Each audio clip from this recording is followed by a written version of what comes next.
નમસ્કાર મિત્રો, વિડીયોમાં તમારું સ્વાગત છે। મિત્રો, હાલ અત્યારે ગુજરાત માતમમાં ફેરવાઈ ગયું હોય તેવું લાગી રહ્યું છે। પંજાબમાં ગમકવાર અકસ્માતમાં થતા ગુજરાતના 5 લોકોએ કમકમાટી ભર્યા જીવ ગયા છે।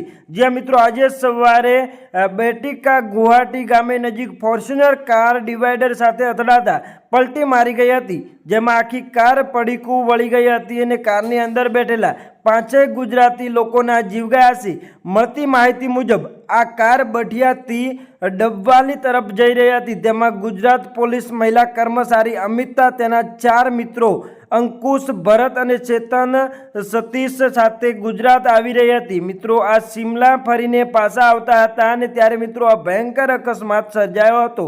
વહેલી સવારે જ કાર ડિવાઈડર સાથે અથડાઈ ગઈ હતી અને કારના ચૂરે ચૂરા ઉડી ગયા હતા અને તેના પછી મિત્રો 5 લોકોએ જીવ ગુમાવ્યા છે। મૃતકોના પરિવારજનોને જાણકારી આપી દેવામાં આવી છે। જ્યાં મિત્રો વાત કરવામાં આવે તો ભયંકર અકસ્માતના કારણે જીવ ગયેલા તમામ લોકોને દિવ્ય આત્માને શાંતિ મળે।